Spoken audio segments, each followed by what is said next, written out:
नमस्कार साथियों, हिंदी पद पर आपका स्वागत और अभिनंदन है। साथियों, आज यहाँ पे कुछ एक महत्वपूर्ण प्रैक्टिस सेट के साथ हम फिर उपस्थित हैं।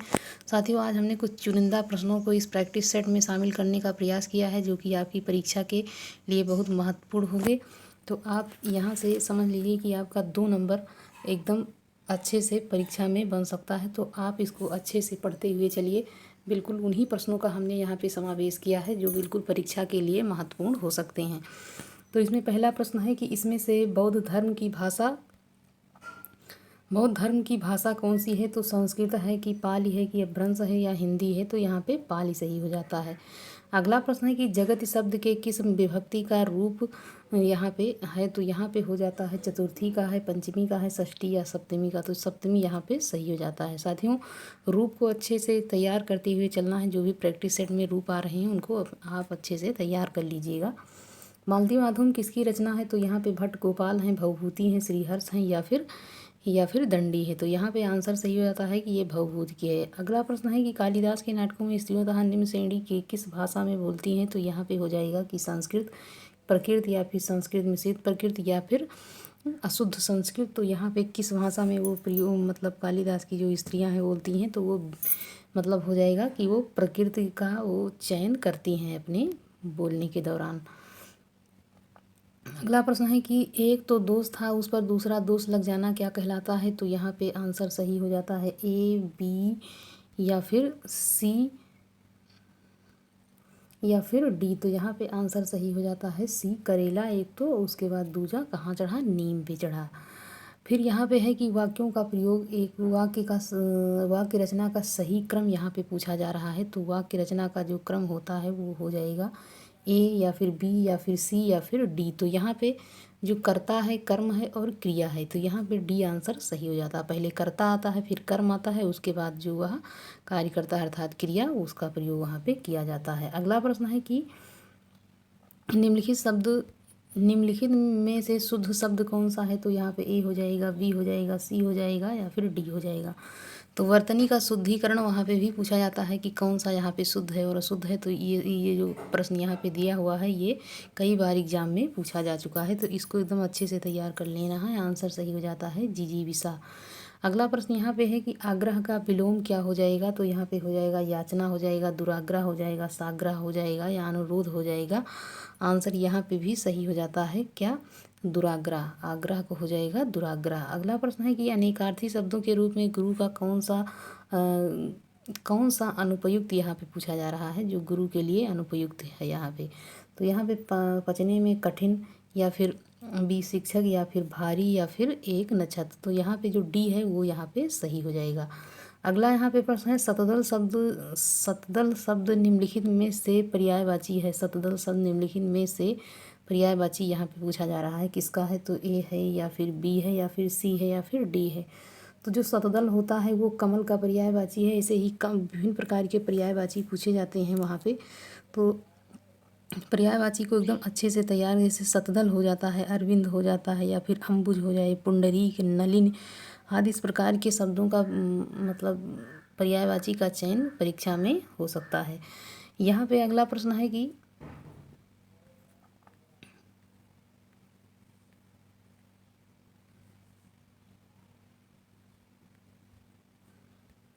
अगला है कि चंद्रिका का पर्याय है। तो यहाँ पे हो जाएगा चंद्रहास है, रजत है या फिर कौमुदी है या फिर स्वर्ण किरण है। तो उसका पर्याय पूछा जा रहा है, ये भी पर्यायवाची ही समझ लीजिए। तो यहाँ पे आंसर क्या सही हो जाता है, तो कौमुदी हो जाएगा चंद्रिका का। अगला प्रश्न है कि छत्रयानी शब्द में प्रत्यय है तो कौन सा प्रत्यय है। तो यहाँ पे आनी हो जाएगा, नी हो जाएगा, ई हो जाएगा या फिर ई हो जाएगा। आंसर क्या हो जाता है सही, यहाँ पे छत्रानी शब्द में प्रत्यय पूछा जा रहा है तो कौन सा प्रत्यय हो सकता है यहाँ पे। आंसर हो जाएगा ए। अगला प्रश्न है यहाँ पे कि समास में आए शब्दों को छोड़कर जब किसी की प्रधानता, मतलब जो शब्द आया रहता है उसे छोड़ करके किसी अन्य की प्रधानता जब वहाँ पे बताई जाती है तो वहाँ पे कौन सा समास हो जाता है। तो द्वंद्व हो जाएगा, द्विगु हो जाएगा, तत्पुरुष हो जाएगा या फिर बहुव्रीहि हो जाएगा। तो जो शब्दों का समावेश छोड़ के जब हम किसी तीसरे की तरफ इशारा करते हैं तो वहाँ पे प्रश्न क्या सही हो जाता है, वहाँ पे हो जाता है बहुव्रीहि। आंसर यहाँ पे सही हो जाएगा। अगला प्रश्न यहाँ पे लेते हैं कि निम्नलिखित में से किस शब्द में व्यंजना व्यंजन संधि का प्रयोग हुआ है तो यहाँ पे ए हो जाएगा, बी हो जाएगा, सी हो जाएगा या फिर डी हो जाएगा। तो यहाँ पे जितने भी हैं सब स्वर के अंतर्गत आते हैं, यहाँ पे ये तल्लीन जो है ये आंसर हो जाएगा किसका, तो ये हो जाएगा व्यंजन का, यहाँ पे ये हो जाता है। अगला प्रश्न है यहाँ पे कि वृद्धि संधि का उदाहरण नहीं है, नहीं पूछा जा रहा है, तो सिकैक है कि या सिकैक है या फिर मतैक है या फिर एकैक। तो यहाँ पे क्या आंसर बन जाएगा, आंसर यहाँ पे हो जाता है ए। अगला प्रश्न यहाँ पे लेते हैं कि इसमें से कौन सा शब्द सदैव बहुवचन में ही प्रयुक्त होता है। तो यहाँ पे है कि प्राण है कि भक्ति है कि शिशु है या फिर पुस्तक है। तो जो प्राण होता है ये हमेशा किस में आता है, बहुवचन में ही इसका प्रयोग किया जाता है। निम्नलिखित शब्दों में पुल्लिंग शब्द का चयन कीजिए। पुल्लिंग यहाँ पे पूछा जा रहा है, तो ए है, वी है, सी है या फिर डी है। तो यहाँ पे कौन सा हो जाएगा, यहाँ पे जो ए है वो सही हो जाता है। ऐसे ही जो है जैसे सूची पत्र है तो इसको पुल्लिंग में ही इसका प्रयोग, यहाँ पे जैसे गंगा है, संसद है, किताब है, ये तीनों क्या हो जाएंगे, ये स्त्रीलिंग में आ जाता है। अगला यहाँ पे प्रश्न है कि हिंदी में हिंदी शब्द का लिंग निर्धारण किसके आधार पर होता है। तो निम्नलिखित विकल्पों में से सही विकल्प का चयन करना है, किसमें इसका प्रयोग चिन्हित किया जाता है, यहाँ पे बताना है। तो यहाँ पे हो जाएगा कि ये संज्ञा है या विशेषण है या क्रिया है या फिर सर्वनाम है। तो क्या हो जाएगा, यहाँ पे क्या सही होता है, यहाँ पे भी सही हो जाता है कि ये संज्ञा हो जाता है। अगला प्रश्न है यहाँ पे कि बुढ़ापा शब्द में कौन सी संज्ञा का प्रयोग है। तो भाववाचक है, समूहवाचक है, व्यक्तिवाचक है या फिर जातिवाचक है। आंसर यहाँ पे सही हो जाता है ए कि ये भाववाचक है। निम्नलिखित में से क्या अविकारी शब्द का एक नहीं है। तो यहाँ पे हो जाएगा ए या फिर बी या फिर सी या फिर डी। तो क्या हो जाएगा इसका आंसर यहाँ पे हो जाता है ए, विशेषण होता है। अगला प्रश्न यहाँ पे है कि निम्नलिखित में से कौन सी ध्वनियाँ अयोग वाह में हैं। तो यहाँ पे ए हो जाएगा, बी हो जाएगा, सी हो जाएगा या फिर डी हो जाएगा। तो क्या हो जाता है, यहाँ पे सी हो जाएगा, अंगा और आहा, ये अयोग वाह के अंतर्गत इनका प्रयोग किया जाता है। यहाँ पे अगला प्रश्न है कि छत्तीसगढ़ी बोली के किस उपभाषा वर्ग के अंतर्गत आती हैं। तो ये हो जाएगा कि पश्चिमी है कि पूर्वी है, बिहारी है या फिर पहाड़ी है। तो ये पूछा जा रहा है कि छत्तीसगढ़ी जो है वो किसके अंतर्गत, इसका मतलब वो उपभाषा किस वर्ग के अंतर्गत आती है, ये यहाँ पे पूछने का प्रयास किया गया है। तो आंसर इसमें भी सही हो जाता है कि ये पूर्वी के अंतर्गत यह आती है। देवनागरी का विकास किस लिपि से हुआ है। यहाँ पे हो जाएगा कि खरोष्टी से है, ब्राह्मी से है, फारसी से है या फिर रोमन से है। तो यहाँ पे हो जाएगा कि ये ब्राह्मी से इसका प्रयोग हुआ है। अगला यहाँ पे प्रश्न है कि मेरठ, सहारनपुर, बिजनौर किस बोली के क्षेत्र में आते हैं। तो यहाँ पे खड़ी बोली में आते हैं, ब्रज में या फिर कन्नौजी या फिर अवधी में। किस में इसका प्रयोग हुआ है, तो ए हो जाता है सही, खड़ी बोली के अंतर्गत ये आती है। अगला यहाँ पे है कौन सी लिपि दाईं ओर से बाईं ओर लिखी जाती है। तो यहाँ पे हो जाएगा रोमन या फिर देवनागरी या फिर फारसी या फिर रूसी। किस में लिखी जाती हैं, तो ये हो जाएगा कि ये फारसी में लिखी जाती हैं। अगला प्रश्न है कि मैं सुकुमार नाथ बन जोगू, तुम्हें उचित तो मैं मोकहु भोगू। ये पूरी पंक्तियाँ यहाँ पे है ऐसे ही। तो इस पंक्ति में कौन सा अलंकार यहाँ पे पूछा जा रहा है कि सभंग श्लेष है, अभंग श्लेष है या फिर श्लेष वक्रोक्ति है या फिर काकू वक्रोक्ति है। तो यह बेहद महत्वपूर्ण ये प्रश्न है। साथियों, हमने अपने पिछले वीडियो में विभिन्न प्रकार के अलंकारों को वहाँ पे समझाने का प्रयास किया है। तो यहाँ पे ये पूछा जा रहा है कि यहाँ पे कौन सी मतलब वक्रोक्ति अलंकार, जैसे श्लेष वक्रोक्त है और काकू वक्रोक्त होता है, तो उसमें कौन दोनों में इन दोनों को अलग कर दिया जाता है यदि इसे और इसे, तो ये क्या हो जाएगा। तो यहाँ पे सही हो जाता है क्या, यहाँ पे आंसर सही हो जाएगा डी।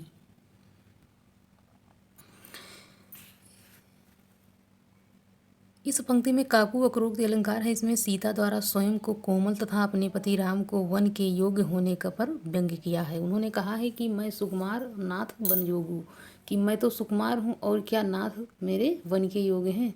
तो तुम्हें उचित तो मोकहु भोगू, तुमको वन जाना उचित है, तो क्या मैं ही जो है यहाँ पे राजबाट ये अयोध्या में रहने लायक क्या हूँ, जो तब यदि आप बन जाते हैं तो मैं भी साथ चलूँगी, यदि आप यहाँ रहते हैं तो मैं भी। तो पत्नी का यहाँ पे बताया गया है कि जिस प्रकार से पति जो है जहाँ पे जो वो करता है पत्नी को वहाँ पे उसका सहयोग उसी प्रकार से करना चाहिए। तो यहाँ पे बताया गया है कि काकू का क्रोध इस जो है पंक्ति में यहाँ पे है, इसको रट लेना है क्योंकि ये प्रश्न बिल्कुल कई बार पेपर में आ चुका है। देख लो साकेत नगरी यही स्वर्ग से मिलने गगन में जा रही है, उपयुक्त पंक्ति कौन सा अलंकार है? तो यहाँ पे क्या हो जाएगा, यहाँ पे असंगति है या फिर अतिशयोक्ति है या फिर भ्रांतिमान है या फिर विभावना है। तो यहाँ पे कौन सा सही हो जाता है, यहाँ पे आंसर सही हो जाएगा, अतिशयोक्ति हो जाएगा। देख लो साकेत नगरी है यही स्वर्ग से मिलने गगन में जा रही है, मतलब कि कहा गया है कि स्वर्ग से मिलने गगन में ये साकेत नगरी जा रही है। तो ये बहुत ही बढ़ा चढ़ा करके यहाँ पे पेश किया गया है, तो यहाँ पे अतिशयोक्त हो जाएगा। अगला प्रश्न है कि जन्म सिंधु पुनि बंधु विष दिन मलिन सकलंक सिय मुख समता पाँव किम चंद बापुरो रंग। तो यहाँ पे क्या पूछा जा रहा है कि इस उदाहरण में अलंकार क्या हो सकता है? तो यहाँ पे हो जाएगा कि असंगति है या फिर व्यतिरेक है या फिर अनन्वय है या फिर प्रतीक है। तो यहाँ पे क्या सही हो जाता है,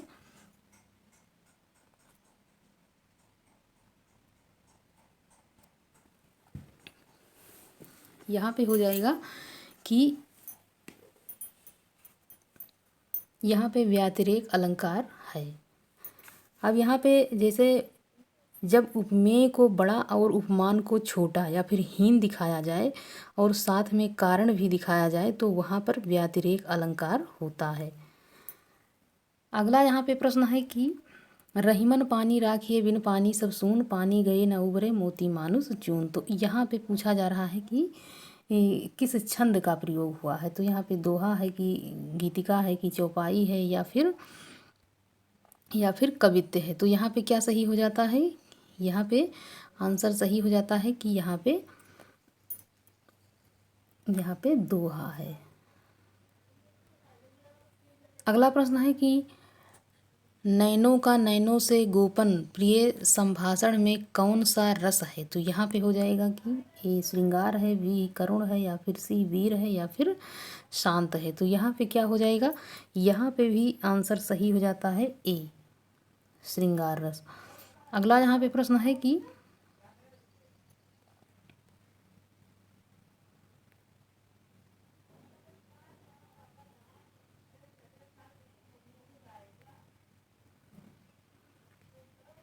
हम हारी कै कै हाहा पाई पायो प्यारु लघु उजहु किए तेहि तरियो त्यों बिहारी इह दोहे में कौन सा रस है? यहाँ पे रस पूछा जा रहा है कि संयोग है या फिर वीर रस है या फिर विपलम्ब है या फिर हास्य रस है। हम हारी कै कै हाहा पाइन पायो प्यारु लघु उजहु किए तेहि तोरयूं त्योरु बिहारी, इस दोहे में कौन सा रस पूछा जा रहा है? तो यहाँ पे क्या सही हो जाता है, यहाँ पे आंसर सही हो जाएगा विपलम्ब, यहाँ पे सही है। अगला यहाँ पे प्रश्न है कि भरत मुनि ने रसों की संख्या कितनी बताई है? तो यहाँ पे 8 हो जाएगा, 9 हो जाएगा, 11 हो जाएगा या फिर 10 हो जाएगा। तो जो भरत मुनि हैं उन्होंने रसों की संख्या पूरी कितनी बताई है? 8 बताई है। तो आचार्य भरत मुनि ने 8 अस्थाई भाव भी हैं, जिनमें से सात्विक अनुभाव और उसके बाद 33 संचारी भाव को मान्यता दी गई है। भरत मुनि ने नाट्यशास्त्र में 4 मुख्य रस बताया है, जिसमें श्रृंगार, रौद्र और वीर, विभत्स है तथा गौड़ रस बताया, इसमें अद्भुत और करुण, हास्य, भयानक, इस प्रकार के रस भरत मुनि ने बताए हैं। तो उन्होंने मुख्य रूप से कितने बताए हैं? 8 बताए हैं। अगला यहाँ पे है कि अपस्मार क्या है? अपस्मार क्या है? तो एक प्रकार का उपमान है जिसमें उपमेय की हेयता सिद्ध हुई की जाती है या संचारी भाव का एक प्रकार है, आधुनिक रसाचार्य द्वारा खोजा गया एक रस है, एक प्रकार का दोष है। तो यहाँ पे भी प्रश्न क्या सही हो जाता है? यहाँ पे बी सही हो जाएगा कि संचारी भाव का एक ये प्रकार है। क्या है? संचारी भाव का एक ये प्रकार यहाँ पे माना जाता है। निम्न से किस विद्वान का कोई भी ग्रंथ उपलब्ध नहीं है? तो यहाँ पे हो जाएगा शंकुक का, भट्टनायक का, भट्टलोल्लट का या फिर अभिनवगुप्त का। इसमें से किसका उपलब्ध नहीं? तो आंसर सही हो जाता है सी भट्टलोल्लट का, मतलब कोई भी ग्रंथ उपलब्ध नहीं है। अगला प्रश्न यहाँ पे है कि प्रबंध काव्य में संगठन किसके द्वारा किया जाता है? तो यहाँ पे हो जाएगा कि देश काल, चरित्र या फिर कथोपकथन या फिर कथानक। तो किस में सही हो जाता है? इसमें आंसर सही हो जाता है डी, कथानक के आधार पर इसका संगठन किया जाता है। जे जीवे जूरी जुरे क्यों न स्नेह गंभीर, को घटिए बिसुहान जा वे हलदर के वीर। तो यहाँ पे पूछा जा रहा है कि इसमें इस दोहे में जो है कौन सा यहाँ पे है? तो अभिधा मूला शाब्दी व्यंजना है, या लक्षणा मूला शाब्दी व्यंजना है, या फिर प्रयोजनवादी स्वरूपा लक्षणा है, या फिर इसमें गौड़ी साध्या वासना लक्षणा। क्या हो जाएगा यहाँ पे आंसर? तो यहाँ पे बन जाता है सही ए, अभिधा मूला यहाँ पे हो जाएगा। अगला यहाँ पे प्रश्न है कि कौन से आचार्य ने चतुर्वर्गी की प्राप्ति को काव्य का प्रयोजन माना है? तो किसने माना है? ए है, या फिर बी, या फिर सी, या फिर डी। तो यहाँ पे किसने माना है? इसने माना है, इन्होंने आचार्य भामह ने इसको माना है। किसने माना है? आचार्य भामह ने। जूठन किस लेखक की आत्मकथा जूठन किस लेखक की आत्मकथा कृति है? तो यहाँ पे हो जाएगा ए हो जाएगा, बी या फिर सी या फिर डी। तो ये ओम प्रकाश वाल्मीकि की यहाँ पे सही हो जाता है। अगला प्रश्न है कि हिंदी प्रदीप के यशस्वी संपादक का नाम है? तो यहाँ पे हो जाएगा राधा चरण हो जाएगा, बालकृष्ण भट्ट हो जाएगा, या फिर अंबिका प्रसाद व्यास हो जाएगा, या फिर लाला भगवान दीन हो जाएगा। आंसर यहाँ पे सही हो जाता है कि जो इसके यशस्वी संपादक थे भारतीय द्वीप के निबंधकार उपन्यासकार बालकृष्ण भट्ट इसके माने जाते हैं। तो बी यहाँ पे सही हो जाएगा। अगला यहाँ पे प्रश्न है कि कठगुलाब उपन्यास की रचना किसने की है? तो यहाँ पे मंजुल भगत ने की है, मृदुला गर्ग ने, ममता कालिया ने, या फिर मन्नू भंडारी ने। कठगुलाब की रचना किसी ने अगर की है तो वो आंसर यहाँ पे सही हो जाता है कि कठगुलाब मृदुला गर्ग ने इसका उपन्यास की लेखिका मानी जाती हैं। अगला प्रश्न है कि पशु पक्षियों पर लिखित महादेवी वर्मा का रेखा चित्र कौन सा है? तो यहाँ पे हो जाएगा कि पथ के साथी है, कि मेरा परिवार है, स्मृति रेखाएं, अतीत के चलचित्र। तो यहाँ पे मेरा परिवार आंसर इनका मतलब जो है वो महादेवी वर्मा का ये यहाँ पे सही हो जाता है। अगला प्रश्न है कि पड़ोस की खुशबू यात्राविद के लेखक कौन है? तो यहाँ पे हो जाएगा कि नरेश मेहता है, कि रामदरस मिश्र है, नासिरा शर्मा है, या फिर शिव प्रसाद सिंह है। ये प्रश्न बेहद महत्वपूर्ण है, इम्पॉर्टेंट में मान के इसको चलना है। पड़ोस की खुशबू यात्राविद के लेखक कौन हैं? तो यहाँ पे आंसर सही हो जाता है बी, रामदरस मिश्र, क्योंकि इनको इस बार एक पुरस्कार कोई मिल चुका है, याद नहीं आ रहा है। तो इसी के चलते इनका प्रश्न वहाँ पे पूछा जा सकता है। तो इनके जितने भी प्रश्न हैं उनको अच्छे से तैयार कर लेना है। सौंदर्य की नदी नर्मदा यात्रा वृत्तांत का अंतिम पड़ाव यहाँ पे हो जाएगा कि कौन सा यहाँ पे हो जाएगा? तो यहाँ पे मीठी तलई से कोलियाद तक, या फिर कबीर बड़ी से विमलेश्वर, या फिर कोलिया से भरूच, या फिर के कोली से सूलपाड़ेश्वर। तो यहाँ पे हो जाएगा आंसर सही हो जाता है यहाँ पे सी, कोलिया से भरूच तक। ये अगला यहाँ पे प्रश्न है कि जीवन यात्रा का कोलाज के लेखक कौन हो जाएंगे? तो यहाँ पे ए सही हो जाता है, बी या फिर सी या फिर डी। तो यहाँ पे आंसर हो जाता है सही बी, यहाँ पे सही हो जाएगा डॉक्टर जगदीश जोशी। तो यहाँ पे जीवन यात्रा का कोलाज के लेखक जगदीश जोशी इनकी माना जाता है। अगला प्रश्न यहाँ पे है कि 10 तस्वीर किस विधा की रचना है? तो यहाँ पे ए हो जाएगा, यहाँ पे ए सही है, या फिर बी या फिर सी या फिर डी। तो यहाँ पे क्या हो जाएगा? यहाँ पे आंसर सही हो जाता है डी, ये रेखा चित्र के अंतर्गत आता है। अगला प्रश्न है कि बनारसी दास चतुर्वेदी के रेखा चित्र हैं? तो यहाँ पे हो जाएगा ए सही है, या फिर बी या फिर सी या फिर डी। तो बनारसी दास चतुर्वेदी के रेखा चित्र जो हैं वो यहाँ पे पूछे जा रहे हैं। तो यहाँ पे क्या सही हो जाता है? डी यहाँ पे आंसर सही हो जाता है कि इनका अस्मारिका है। बनारसी दास चतुर्वेदी का रेखा चित्र कौन सा है? अस्मारिका इनका रेखा चित्र है। किसका है? तो बनारसी दास चतुर्वेदी जी का ये माना जाता है।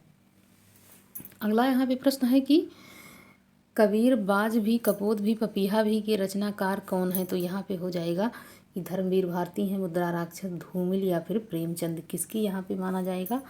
ये रचना किसकी यहाँ पे सही हो जाती है? तो यहाँ पे आंसर सही हो जाता है कि ये धर्मवीर भारती की रचना यहाँ पे सही हो जाएगा। अगला प्रश्न है कि हिंदी साहित्य में मार्क्सवादी चेतना की अभिव्यक्ति जिस काव्यधारा में देखने को मिलती है उस धारा को कहा जाता है। तो उस धारा को क्या कहा जाता है? तो प्रगतिवादी, प्रयोगवाद, जनवाद या फिर अकविता।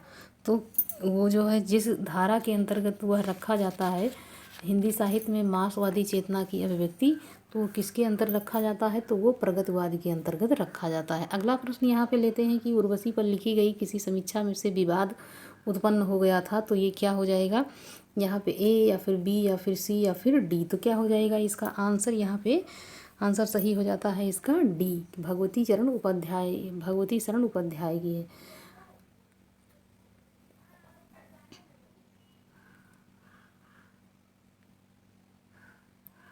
अगला यहाँ पे है कि काव्य संसार के प्रति कवि की भाव प्रधानता मान प्रक्रियाओं की कल्पना की ढांचे में ढली हुई मानसिक प्रक्रियाओं की कल्पना की ढांचे में ढली हुई श्रेय की प्रेम रूपा प्रभावोत्पादक अभिव्यक्ति है। काव्य की यह परिभाषा किसने दी है, ये परिभाषा बेहद महत्वपूर्ण है। तो यहाँ पे हो जाएगा कि ए सही है, बी सही है या फिर सी सही है या फिर डी सही है। तो यहाँ पे आंसर क्या सही हो जाता है, यहाँ पे बी सही हो जाता है, बाबू गुलाब राय। अगला यहाँ पे प्रश्न है कि भारतीय काव्य शास्त्र का नवनिर्माण शीर्षक निबंध के लेखक कौन है। तो ए हो जाएगा, बी हो जाएगा, सी या फिर डी। तो यहाँ पे आंसर सही हो जाता है ए, नंदुलारे वाजपेयी जी का ये नवनिर्माण शीर्षक से इन्होंने निबंध लिखा है। अगला प्रश्न है कि कुटज के लेखक यहाँ पे कौन है। तो ए हो जाएगा, बी हो जाएगा, सी हो जाएगा या फिर डी हो जाएगा। तो यहाँ पे ए सही हो जाता है, हजारी प्रसाद द्विवेदी। अगला प्रश्न है कि पाप का फल छिपाने वाला पाप छिपाने वाले से भी अधिक अपराधी है, पर ऐसे बहुत से लोग होते हैं जो किसी का घर जलाते हाथ जलता है तो कहते हैं कि होम करते हाथ जला है। उक्त पंक्ति के लेखक व रचना शीर्षक का उल्लेख कीजिए। तो यहाँ पे हो जाएगा कि ए हो जाएगा, बी हो जाएगा, सी हो जाएगा या फिर डी हो जाएगा। तो यहाँ पे क्या सही हो जाता है, यहाँ पे आंसर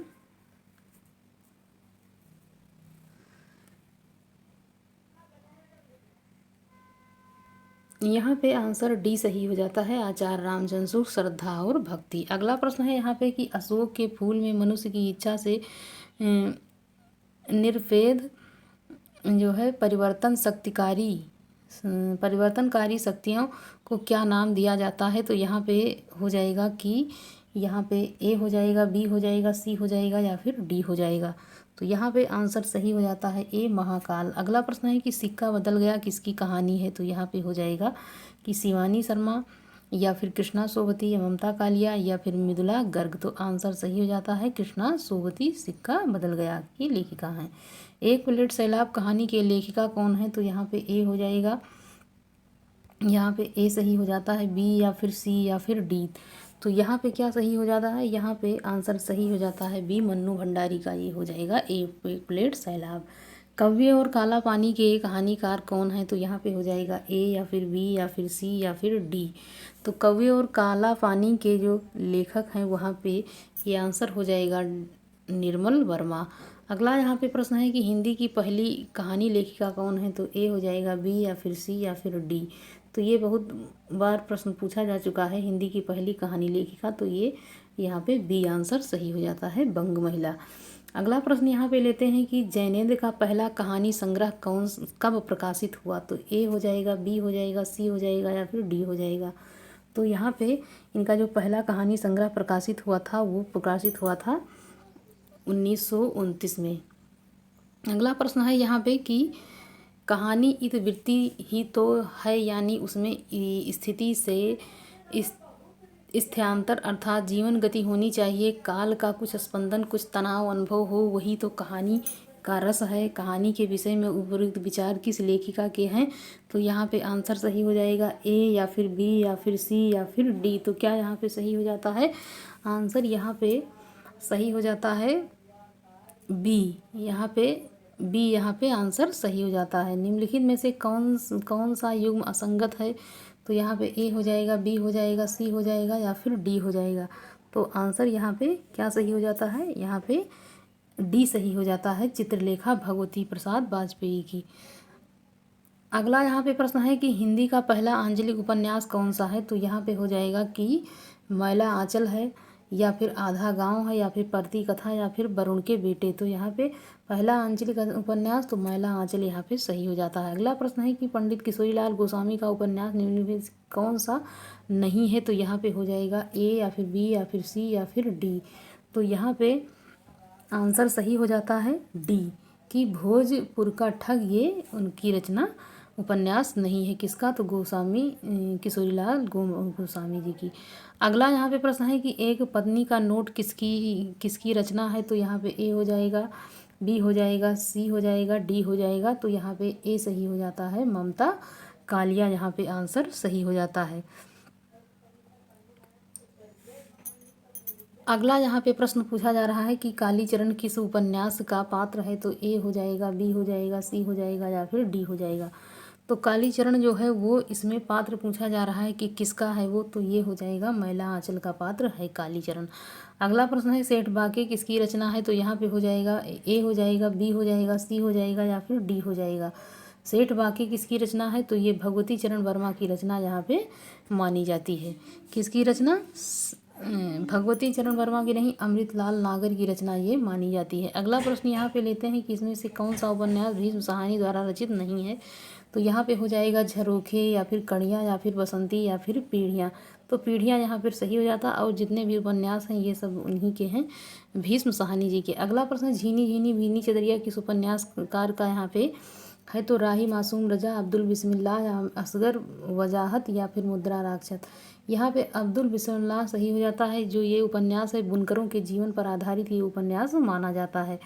तो ये अगला यहाँ पे प्रश्न हम लेते हैं कि चतुरी चमार उपन्यास किसका है? तो यहाँ पे हो जाएगा कि ये ए हो जाएगा, बी, या फिर सी, या फिर डी। तो यहाँ पे बी, निराला जी की ये रचना मानी जाती है। मृगनयनी किसके द्वारा लिखा रचित है? तो यहाँ पे ए हो जाएगा, बी हो जाएगा, सी हो जाएगा, या फिर डी हो जाएगा। तो डी यहाँ पे है, वृंदावन लाल वर्मा जी की रचना ये मानी जाती है। सर्वमुख नामक अग्रवाल बनिया की कथा किस उपन्यास में उल्लिखित है? तो ए यहाँ पे ए है, या फिर बी, या फिर सी, या फिर डी। तो यहाँ पे जो प्रश्न सही हो जाता है वो क्या हो जाता है? यहाँ पे हो जाता है ए, देवरानी जेठानी की कहानी के अंतर्गत सर्वमुख नामक अग्रवाल बनिया की कथा उसी में आती है, देवरानी जेठानी की कहानी उपन्यास में। आजकल जिसे लिव इन रिलेशनशिप कहा जाता है उस व्यवस्था का संकेत प्रेमचंद के किस उपन्यास में है? तो यहाँ पे ए हो जाता है, बी हो जाता है, सी, या फिर डी। तो यहाँ पे आंसर सही हो जाता है कौन सा? यहाँ पे सही हो जाता है डी। बेहद महत्वपूर्ण है यदि इसको देखा जाता है तो ये जो आजकल जिसे हम लिव इन रिलेशन कहते हैं उस व्यवस्था का संकेत प्रेमचंद के गोदान उपन्यास में मिलता है। हिंदी कथा साहित्य में लिव इन रिलेशनशिप की चर्चा गोदान उपन्यास में मालती व मेहता के मध्य होता जाता देखा जा सकता है। मालती व मेहता दोनों ही शिक्षित हैं तथा समाज को नई दिशा देने के लिए तत्पर हैं, किंतु वह दोनों विवाह के बोझिल बंधन में बंधना नहीं चाहते हैं। लिव इन रिलेशनशिप की तात्कालिक रूपरेखा मालती के इस कथन से में देखी जा सकती है। नहीं मेहता, मैं महीनों से इस प्रश्न पर विचार कर रही हूँ। अंत में मैंने यह तय किया है कि मित्र बनकर रहना स्त्री पुरुष बनकर रहने से कहीं सुखकर है। प्रेमचंद के अन्य उपन्यास यदि देखा जाए तो यहाँ पे सेवा सदन, वरदान, प्रेमासम, रंगभूमि, कायाकल्प, निर्मला, गबन, कर्मभूमि, प्रेमा, मंगलसूत्र, इनका ये अधूरा है मंगलसूत्र। बाद में प्राय उपन्यास को संशोधित करके प्रतिज्ञा शीर्षक से इसको प्रकाशित किया गया है। जो मंगलसूत्र है ये अधूरा है, तो इसको बाद में जब इसको पूरा किया गया तो इसका जो शीर्षक था वो बदल करके प्रतिज्ञा कर दिया गया। अगला यहाँ पे प्रश्न है कि ब्राह्मण ना तो किसी के राज्य में रहता है और ना ही किसी के अन्न पर पलता है, यह कथन किसका है? तो यहाँ पे हो जाएगा, ये जयशंकर प्रसाद के नाटक से पूछा जा रहा है। तो यहाँ पे ए हो जाएगा, बी हो जाएगा, सी हो जाएगा, या फिर डी हो जाएगा। तो यहाँ पे भी सही हो जाता है सी, कि ये चंद्रगुप्त से, ये चंद्रगुप्त नाटक से इस कथन को यहाँ पे प्रस्तुत किया गया है। तो यहाँ अंग्रेज राज सुख साग से सब भारी पय धन विदेश चली जात ये दुख खुआरी ये पंक्तियाँ भारत दुर्दशा के किस अंक से ली गई हैं? तो यहाँ पे हो जाएगा ए, बी, सी, या फिर डी। तो यहाँ पे क्या प्रश्न यहाँ पे कौन सा सही हो जाता है? तो यहाँ पे हो जाएगा पहले अंक से यहाँ पे लिया गया। अगला प्रश्न है कि हिंदी का पहला प्रतीक धर्मी नाटक कौन सा है? तो ए हो जाएगा, बी हो जाएगा, सी हो जाएगा, या फिर डी हो जाएगा। तो आंसर यहाँ पे सही हो जाता है ए। अगला प्रश्न यहाँ पे हम लेते हैं कि उत्तर प्रियदर्शी नामक गीत नाट्य के लेखक यहाँ पे कौन है। तो यहाँ पे ए हो जाएगा, बी हो जाएगा, सी हो जाएगा या फिर डी हो जाएगा। तो आंसर यहाँ पे क्या सही हो जाता है, यहाँ पे ए सही हो जाता है कि ये अज्ञेय की मानी जाती है। अगला प्रश्न है स्वर्ग की झलक एकांक की रचनाकार कौन है। तो यहाँ पे ए हो जाएगा, बी हो जाएगा, सी हो जाएगा या फिर डी हो जाएगा। तो यहाँ पे आंसर सही हो जाता है सी, उपेंद्र नाथ अस की ये स्वर्ग की एक झलक मानी जाती है। तो साथियों यहाँ पे हमने इस वीडियो को या फिर इस प्रैक्टिस सेट को जो है अच्छे अच्छे प्रश्नों का समावेश हमने इसमें करने का प्रयास किया है। साथियों अपनी तैयारी को अच्छे से करते रहिए, मजबूती की तरफ लेकर जाइए ताकि आप परीक्षा में सफल हों। साथियों हमने जो भी हमको लगा कि जो भी प्रश्न का यहाँ पे हम व्याख्या कर सकते हैं उसको हमने किया है। व्याख्या इसलिए ज़्यादा नहीं करते हैं, क्या वीडियो बहुत लंबी हो जाती है, इसके चलते हम व्याख्या थोड़ा कम कर पाते हैं। नहीं तो हम व्याख्या बहुत अच्छे से करें सभी प्रश्नों का, लेकिन वीडियो बहुत लंबी हो जाती है, इसके चलते हम व्याख्या नहीं कर पाते हैं साथियों। तो जहाँ पे जो भी हम प्रश्न यहाँ पे समावेश किए हैं वो बहुत ही अच्छे हैं। आप अपनी तैयारी को मजबूत करें। धन्यवाद।